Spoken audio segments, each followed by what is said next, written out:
Olá, gente. Boa noite, bom dia, boa tarde. Não sei que horas vocês vão estar assistindo nossa aula, né? A aula de hoje vai ser sobre átomos e moléculas, certo? Então a gente vai iniciar a nossa aula falando sobre o átomo. O que seria o átomo? O átomo ele é uma partícula que constitui a matéria, certo?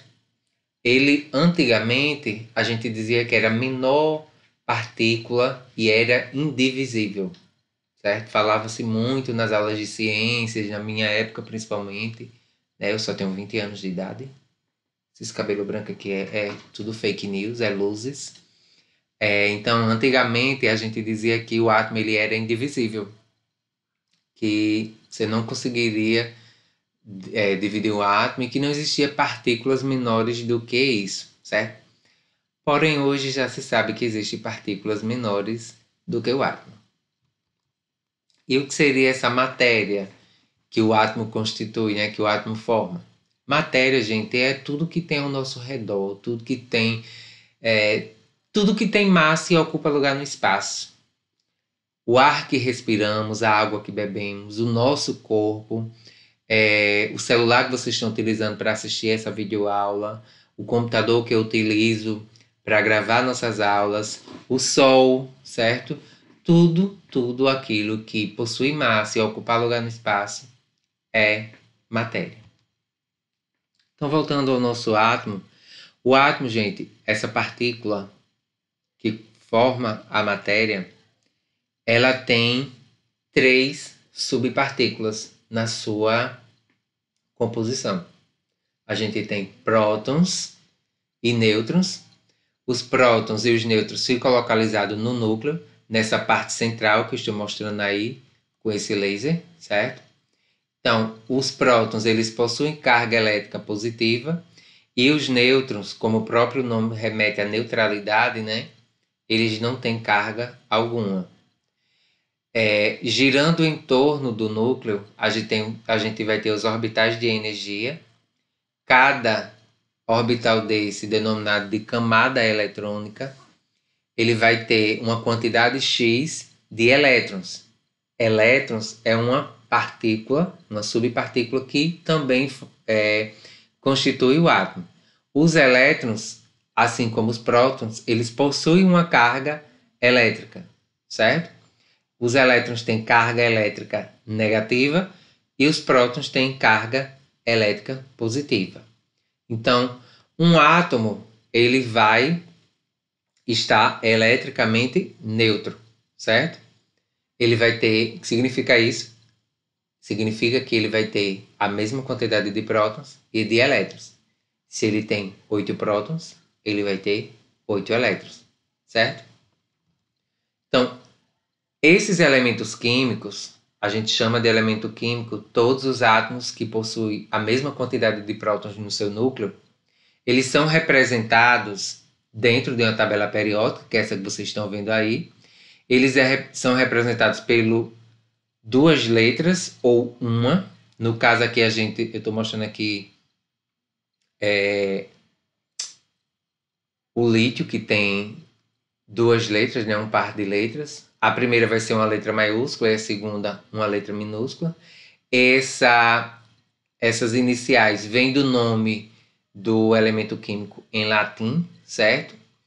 O número atômico é o que vai representar aquele elemento. Ele sempre vai vir na tabela periódica aqui em cima, certo? O número atômico, gente, é representado pela letra Z, certo?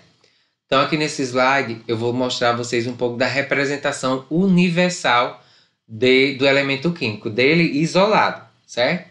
Então, ele vai ser, o símbolo dele é uma letra ou um par de letras, como eu falei para vocês anteriormente, certo? Sempre a primeira letra vai ser em letra maiúscula, vai ser na fonte maiúscula, e a segunda vai ser uma fonte minúscula, certo? A letra A representa o número de massa desse número atômico, e vocês não relacionam a questão do número de massa ao peso atômico, certo? A massa atômica.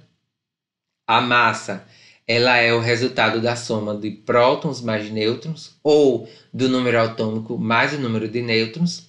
E o número atômico, ele é representado pela letra Z, certo?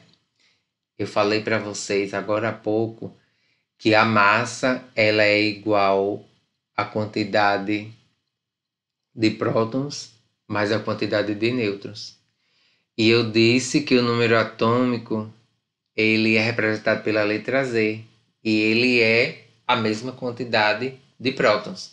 Então, se eu tenho 10 prótons, significa que meu número atômico vai ser 10, certo? O que representa, como a gente identificar o número que representa o elemento químico na tabela periódica, gente, é o número atômico, certo? Então, além do símbolo, a gente também vai conseguir identificar aquele elemento pelo número atômico dele, que é representado pela letra Z ou P, certo? Quando a gente se refere a P, a gente está relacionando a prótons, e quando a gente identifica com Z, a gente está relacionando a questão de número atômico. Outra coisa, se esse elemento químico ele está isolado, ele está eletricamente neutro. Quando eu digo que ele está eletricamente neutro, significa que o número atômico vai ser igual à quantidade de prótons. E ele também vai ser igual à quantidade de elétrons. Não entendi nada. Como assim, Mibsa? Gente, ele está eletricamente neutro. Então, para algo estar estabilizado, as cargas opostas elas têm que ser quê? Iguais, certo? Se eu tenho 10 prótons, eu vou ter 10 elétrons. Logo, se o número atômico é igual ao número de prótons, ele vai ser igual ao número de nêutrons. De nêutrons não, de elétrons. Tenho 10 prótons, tenho que ter 10 elétrons. E tenho que ter 10. E o número atômico vai ser 10, né? Eu já tinha esquecido o que eu tinha falado. Então, gente, a massa de um elemento químico, ele é o resultado da soma de prótons mais nêutrons ou o resultado da soma do número atômico mais a quantidade de nêutrons. Se eu sei a massa e sei os nêutrons, se eu quero saber o número atômico ou a quantidade de prótons ou os elétrons, basta eu pegar a massa e subtrair da quantidade de nêutrons. Se tenho massa e tenho nêutrons, quero saber prótons, quero saber elétrons, quero saber número atômico, basta pegar a massa atômica e a massa, o número de massa, não a massa atômica, desculpa, e subtrair da quantidade de nêutrons, certo? Então, agora a gente vai falar sobre a forma como a gente encontra, como é que a gente encontra esses átomos da natureza. A gente vai conseguir encontrar um átomo de hidrogênio isolado? Não. Como é que a gente vai encontrar? A gente vai encontrar esses átomos ligados uns aos outros, ou na forma de compostos iônicos, ou na forma de moléculas, certo? Então, a molécula, gente, é um agrupamento de elementos químicos, resultado de uma ligação covalente. O que é uma ligação covalente? Gente, uma ligação covalente, ela ela acontece quando os átomos eles não podem e não perdem elétrons. Eles apenas compartilham. Imagine que eu tenho uma caneta azul e você que está me assistindo tem uma caneta vermelha. Eu preciso da minha caneta azul e também preciso de uma caneta vermelha. Você precisa da sua vermelha, mas também precisa da minha caneta azul. O que é que a gente vai fazer? Eu não posso lhe dar a minha, você também não pode me dar a sua, porque a gente precisa de ambas. Então a gente vai compartilhar, certo? Você fica utilizando a minha e eu também, e você utiliza a sua e a minha também. Então a gente está compartilhando. Então na ligação covalente acontece dessa forma, certo? Já a ligação iônica ela vai se basear no oposto. Não existe o compartilhamento. Um átomo vai perder elétrons, enquanto o outro vai ganhar, certo? Nesse tipo de ligação iônica, eles vão formar compostos iônicos, como é a ligação do cloreto de sódio, que é o sal de cozinha, certo? Onde um átomo vai perder e o outro vai ganhar. Os íons cátions, eles vão ter carga positiva. Quando tem carga positiva, ele vai ter maior quantidade de quê? De prótons. Logo, gente, ele perdeu elétrons. É bom frisar que A quantidade de prótons numa ligação química, eles não vai mudar nunca, certo? O elemento ele não vai dar prótons ou vai ganhar. A quantidade de prótons vai continuar a mesma.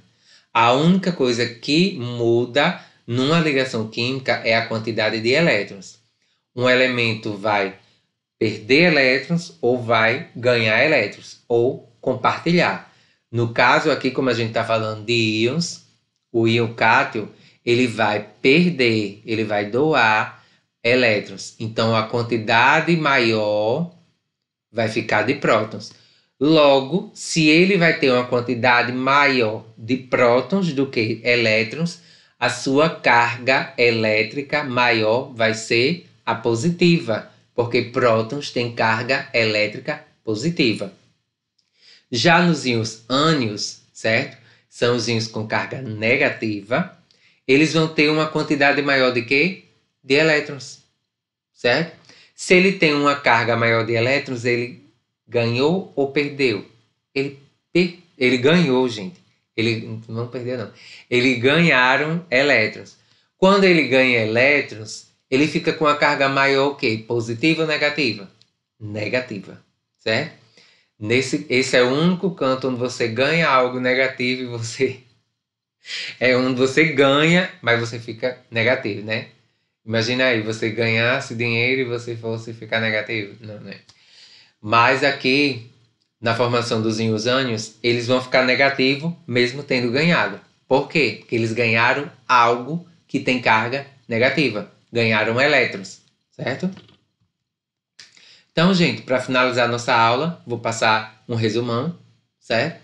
Então, a gente tem o átomo. Esse átomo, ele é o que constitui, é uma partícula que constitui a matéria, certo? Ele é dividido em duas partes. Você vai ter o núcleo e a eletrosfera. No núcleo, a gente vai encontrar prótons e nêutrons. Prótons têm carga positiva e os nêutrons não têm carga alguma. Na eletrosfera, que é aqueles orbitais que ficam circulando em volta do núcleo em alta velocidade, certo? Como vocês viram quando a gente estudou teoria atômica, os elétrons têm carga negativa. Então, quando a gente encontra um átomo, quando você isola um átomo, certo? Eles vai ter a mesma quantidade de prótons e a mesma quantidade de elétrons. Se tem 6 prótons, vai ter 6 elétrons, certo? Então, um átomo, ele é eletricamente neutro, dessa forma que eu falei, certo?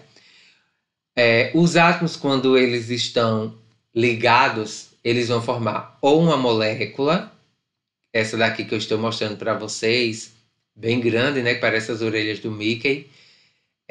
Aqui é uma molécula de água, onde você tem 2 átomos de hidrogênio compartilhando elétrons com um átomo de oxigênio, certo? Então, aqui é uma molécula que é resultado de uma ligação covalente onde há o compartilhamento de elétrons.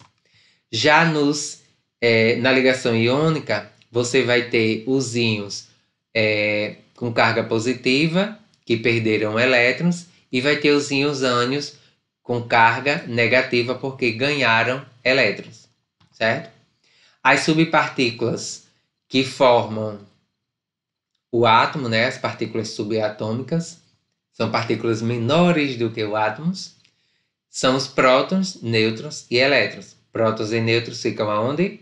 No núcleo. Elétrons ficam onde? Na eletrosfera. A massa de um átomo, ela é o resultado da soma do número atômico, que é a mesma coisa aqui, o número de prótons, mais o número de nêutrons. Recapitulando que se o átomo não estiver ligado a nenhum outro, então a mesma quantidade de prótons vai ser a mesma quantidade de elétrons. Então, gente, essa foi nossa aula.